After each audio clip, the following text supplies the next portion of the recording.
Hello hi नमस्कार जय श्री कृष्ण राधे राधे के सबके हालचाल। आशा करता हूँ सब अपनी तैयारी कर रहे होंगे ज़ोरों ज़ोरों से और तो हमारी टॉप एमसीक्यू सीरीज़ को भी सपोर्ट कर रहे होंगे। जैसा कि हमने आपको बताया था कि सीईटी ग्रेजुएशन के लिए जो टॉप एमसीक्यू सीरीज़ है उसमें से 27 और 28 सितंबर को जो एग्जाम हुआ था उसमें चारों शिफ्ट में कम से कम 25 से 30 क्वेश्चन हूबहू देखने मिले थे। उसी की तर्ज पर हम सीईटी 12 के लिए जो कि 22 अक्टूबर को एग्जाम है उसके लिए हमने टॉप एमसीक्यू सीरीज लेके आए हैं। इस वीडियो को आप सपोर्ट कीजिएगा, उससे हमारा मोटिवेशन मिलता है। आप सपोर्ट कीजिए, लाइक कीजिए, शेयर कीजिए, हमारे चैनल को भी सब्सक्राइब कीजिए। और जो मेहनत करने वाले विद्यार्थी है उनके लिए एसके स्टडी एकेडमी लेके आए एप्लीकेशन। वो एप्लीकेशन में आपको मिलेंगे सीधे मॉडल पेपर, वो भी किफायती दाम में। राजस्थान में कोई और संस्था नहीं है जो इतने कम रुपए में इतने अच्छे मॉडल पेपर दे रही है जिसमें सीधे क्वेश्चन आपको एग्जाम में देखने को मिलते हैं। तो वैसे ही क्वेश्चन हमने डाले हैं आरएसएस एमएसएसबी के नए पैटर्न के आधार पर। जो क्वेश्चन पूछते हैं फैक्ट वाइज 1 लाइन क्वेश्चन पूछे जा रहे हैं, उसी के आधार पर हमने क्वेश्चन बनाए हैं। वहाँ एप्लीकेशन की लिंक मैंने वीडियो को डिस्क्रिप्शन डाल दूंगा, वहाँ जाइएगा, डाउनलोड कीजिए।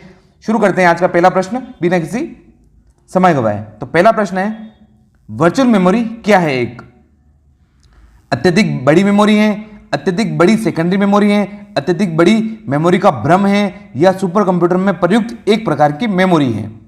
इसका सही उत्तर आप वीडियो को पॉज करके दे सकते हैं। और वीडियो को पॉज करके आप और पूरा वीडियो देखने के बाद आपका कमेंट में ये कमेंट जरूर आना चाहिए कि आपके कितने क्वेश्चन इसमें सही हुए हैं।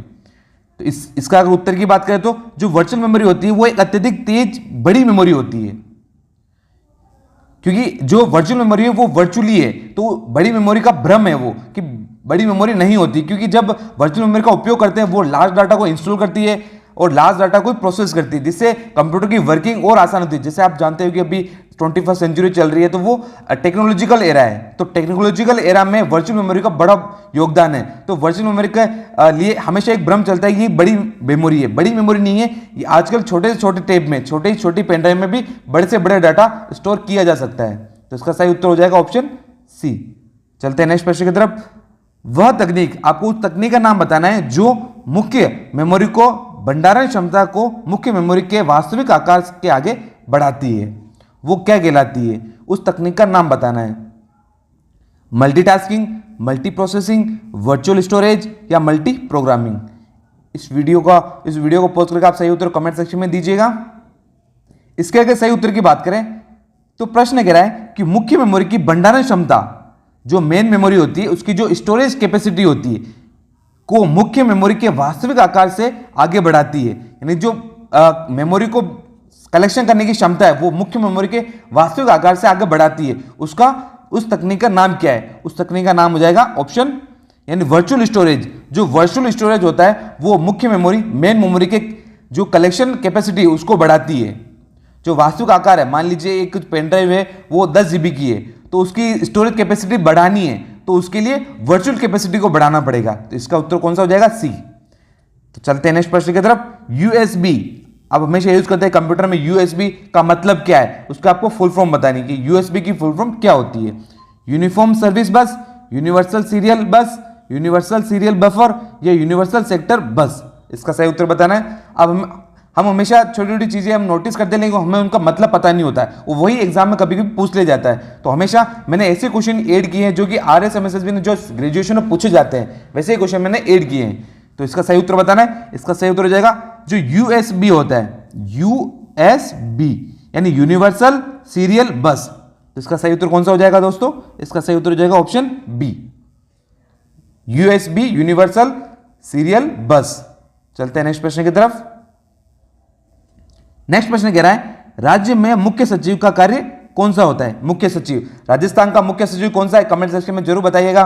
मैं आपके कमेंट का इंतजार करूंगा। मैं हर कमेंट पढ़ता हूं और हर कमेंट का जवाब भी देता हूं।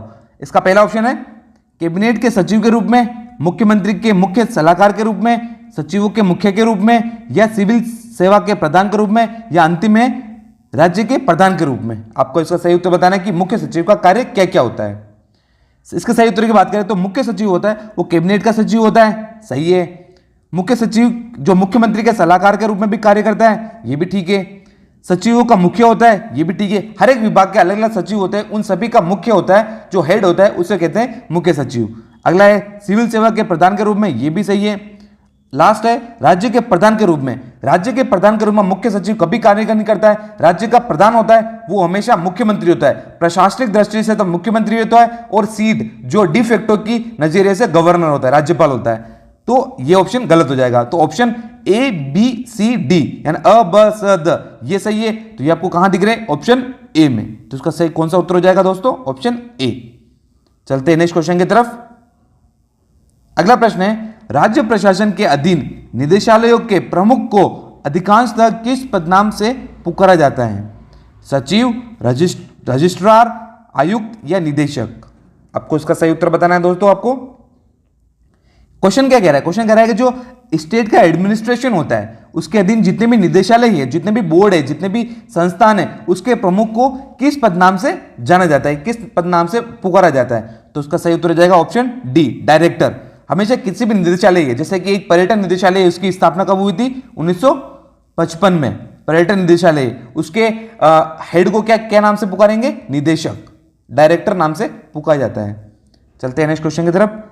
राज्य सचिवालय में सबसे महत्वपूर्ण कौन सा विभाग होता है? गृह विभाग, वित्त विभाग, सामान्य प्रशासन विभाग या कार्मिक विभाग? जो सचिवालय होता है जो जयपुर में स्थित है, उसमें जो डिपार्टमेंट है, कौन सा डिपार्टमेंट सबसे इंपॉर्टेंट है? इसका सही उत्तर बताना है। इसका सही उत्तर होगा ऑप्शन सी, सामान्य प्रशासन विभाग। क्योंकि जो सामान्य प्रशासन विभाग है वो सारे विभागों के कॉमन रूप से कार्य करता है। जैसे सेंटर पर होता है CAT, सेंटर पर कौन सा होता है? CAT, central administrative tribunal. वो उसी प्रकार से कार्य करता है जैसे राज्य में राज्य सामान्य प्रशासन विभाग कार्य करता है। चलते हैं नेक्स्ट क्वेश्चन की तरफ। अगला प्रश्न है, कुछ राज्यों में मंत्रिमंडल स्तर के मंत्रियों और राज्य मंत्रियों के अतिरिक्त संसदीय सचिव भी होते हैं। ये संसदीय सचिव राज्य विधानमंडल के सदस्य होते हैं और इनकी नियुक्ति कौन करता है? आपको बताना है कि जो संसदीय सचिव होते हैं, एडिशनल जो पार्लियामेंट्री सेक्रेटरी होते हैं, इनका जो अपॉइंटमेंट होता है वो कौन करता है? मुख्यमंत्री करता है, राज्यपाल करता है, शासक दल का मुख्य सचेतक करता है या विधानसभा अध्यक्ष करता है? इस क्वेश्चन का आंसर आप वीडियो को पॉज करके भी दे सकते हैं दोस्तों। इसका सही उत्तर होगा ऑप्शन बी, जो राज्यपाल होता है वो पार्लियामेंट्री एडिशनल पार्लियामेंट्री सेक्रेटरी का अपॉइंटमेंट करता है। इसका सही उत्तर हो जाएगा ऑप्शन बी। चलते हैं नेक्स्ट क्वेश्चन की तरफ। अगला प्रश्न है, स्पीकर की अनुपस्थिति में विधानमंडल द्वारा पारित किसी विधेयक को राज्यपाल को भेजे जाने से पूर्व निम्न में से कौन प्रमाणित करता है? जब भी कोई बिल विधानमंडल संसद में आता है तो उसमें अगर स्पीकर नहीं है, वहां पर स्पीकर नहीं है और राज्यपाल को भेजे जाने से पूर्व राज्यपाल को कोई बिल भेज रहे हैं तो उससे पहले सर्टिफाइड कौन करता है? प्रमाणित करके कौन भेजेगा राज्यपाल को? ये आपको बताना है। उपाध्यक्ष भेजता है, विधानसभा सचिव का सचिवालय का सचिव भेजता है, संसदीय सचिव भेजता है या मुख्यमंत्री? आपको इसका सही उत्तर बताना है। ये बहुत अच्छा क्वेश्चन है दोस्तों, ये एग्जाम में आने लायक क्वेश्चन है, इसलिए इसका उत्तर आप ध्यानपूर्वक दीजिएगा। इसके अगर सही उत्तर की बात करें, इसका सही उत्तर होगा विधानसभा सचिवालय का सचिव। जो विधानसभा सचिवालय है यानी कि जो विधानसभा सचिवालय का सचिव है वो उस बिल को प्रमाणित करेगा राज्यपाल को भेजने से पूर्व, अगर स्पीकर अनुपस्थित हो तो। स्पीकर है तो स्पीकर साइन करेगा, स्पीकर नहीं है और किसी राज्य में डेप्यूटी स्पीकर उपाध्यक्ष का अपॉइंटमेंट नहीं किया गया है तो वहां पर विधानसभा का सचिवालय का सचिव ही उस बिल पे उस विधेयक पे साइन करके राज्यपाल को भेजेगा। चलते हैं नेक्स्ट प्रश्न की तरफ। अगला प्रश्न है, राजस्थान के लोकायुक्त पद, लोकायुक्त के बारे में प्रश्न है दोस्तों, इसमें आपको कथनों पर विचार करना है। राज्यपाल लोकायुक्त की नियुक्ति करते हैं। लोकायुक्त का देय वेतन, भत्ते, पेंशन राजस्थान उच्च न्यायालय के मुख्य न्यायमूर्ति के समक्ष होते हैं। राजस्थान के मुख्यमंत्री के विरुद्ध शिकायतों का अन्वेषण यानी इन्वेस्टिगेशन लोकायुक्त द्वारा नहीं किया जा सकता है। इसमें आपको सही उत्तर का चुनना है। इस वीडियो को आप पॉज करके इसका सही उत्तर आप कमेंट सेक्शन में दे सकते हैं। इसमें देखते हैं कि लोकायुक्त के संबंध में कौन कौन से सही है। राज्यपाल लोकायुक्त की नियुक्ति करते हैं, सही है। लोकायुक्त की नियुक्ति कौन करता है? राज्यपाल ही करता है। दूसरा, लोकायुक्त का जो वेतन, भत्ते और पेंशन वो राजस्थान उच्च न्यायालय के मुख्य न्यायाधीश के समकक्ष होते हैं, यानी कि जितनी वेतन, सैलरी, भत्ते राजस्थान उच्च न्यायालय के मुख्य न्यायाधीश की होती है उतनी सैलरी लोकायुक्त की भी होती है, ये भी सही है। आगे चलते हैं अंतिम ऑप्शन की तरफ। राजस्थान के मुख्यमंत्री के विरुद्ध अगर कोई शिकायत करनी है, उसकी इन्वेस्टिगेशन लोकायुक्त के द्वारा नहीं की जाती है। जी ये सही है, क्योंकि मुख्यमंत्री के विरुद्ध कोई भी शिकायत होगी तो उसकी इन्वेस्टिगेशन करने का कोई भी प्रावधान संविधान में नहीं दिया गया है, तो ये ऑप्शन भी सही हो जाएगा। तो इसका सही उत्तर ए बी सी तीनों सही है। तो ऑप्शन में कौन सा? ऑप्शन में डी। डी एक ऐसा ऑप्शन है जिसमें ए बी सी तीनों सही बताया गया है, तो इसका कौन सा ऑप्शन सही हो जाएगा? Option D. चलते हैं आज के अंतिम प्रश्न की तरफ। आज का अंतिम प्रश्न है, केंद्रीय आवास एवं शहरी मामलात मंत्रालय यानी central urban and housing development minister द्वारा किस नगर परिषद को स्पार्क अवार्ड, हमेशा याद रखना, सेंटर की मिनिस्ट्री है, urban and housing development ministry है, वो स्पार्क अवार्ड हर साल वितरित करती है। इसमें किस जिले की नगर परिषद को यह अवार्ड से सम्मानित किया गया, आपको बताना है। हनुमानगढ़ नगर परिषद को, बांसवाड़ा नगर परिषद को, जालोर नगर परिषद को या सीकर नगर परिषद को। इस क्वेश्चन के बाद आप बताइएगा कि आपके कितने क्वेश्चन सही हुए हैं कमेंट में। आपका कमेंट हमारे लिए सर्वोपरि है, हम हर कमेंट का आंसर देते हैं। इस क्वेश्चन का आप आंसर दे सकते हैं। इस क्वेश्चन का आंसर होगा ऑप्शन ए, जो हनुमानगढ़ नगर परिषद है उसको स्पार्क अवार्ड मिला गया है, क्योंकि जो हनुमानगढ़ में अपने जिले के अंदर जो रिफॉर्म किए हैं, जो डेवलपमेंट किया, जो अर्बन के लिए, वहां पर चाहे वो स्वच्छ भारत अभियान में क्लीननेस से हो गया, चाहे ड्रिंकिंग वाटर हो गया, चाहे रोड डेवलपमेंट हो गया, चाहे ट्रांसपोर्ट मैनेजमेंट के लिए हो गया, उसके लिए उसको स्पार्क अवार्ड किसके द्वारा दिए गए हैं? केंद्रीय आवासीय शहरी मंत्रालय द्वारा।